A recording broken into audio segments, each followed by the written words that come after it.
Ration card हिताधिकारी बड़ खबर। जदि आपणकर राशन कार्ड अच्छी तेज एक कथा आप जाणी रखा निहाती जरूरी। एने सरकार जारी कले आउ एक बड़ घोषणा।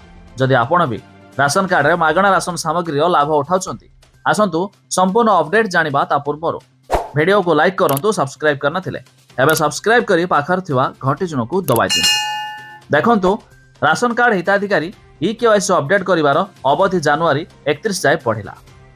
एने विभिन्न जिलार जुगाण अधिकारी को चिठी लिखिछंती जुगाण विभागर अतिरिक्त सचिव। एपर्यंत प्राय 50 लाख राशन कार्ड हिताधिकारी ई-केवाईसी अपडेट करिनाहांती, तेणु एमाने मागणा चाउलरू वंचित हेबे।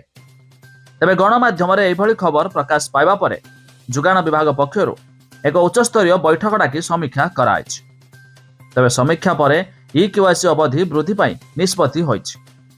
तेबे अवधि वृद्धि संपर्क में पंचायत स्तर में व्यापक प्रचार प्रसार करने को निर्देश दियाଯାଇଛି। अपरपक्षे ई-केवाईसी अपडेट करिबारे इंटरनेट नेटवर्क समस्या हेउछि।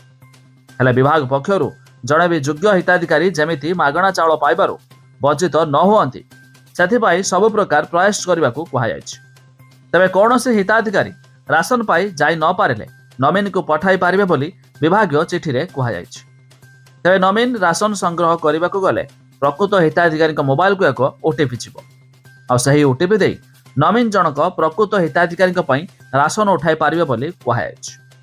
तेबे जहाँकि बड़ अपडेट मुताबक जमिति कि आपण माने जानिछंती राशन कार्ड रे ई-केवाईसी करबा सरकार तरफ बड़ घोषणा कराइछि आ एहा मध्य कंपलसरी।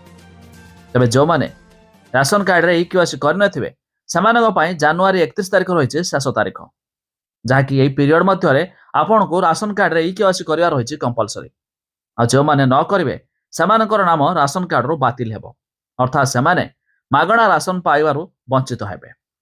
तबे जदि आपण भी कराई नाहंती जनवरी 31 तारिख पर्यंत मध्य रे कराई नियंतु। तबे आपण अधिक जानिया पाहेले वेबसाइट रो लिंक हम डिस्क्रिप्शन रो देजु, आपण माने जाई मध्य चेक कर दियंतु।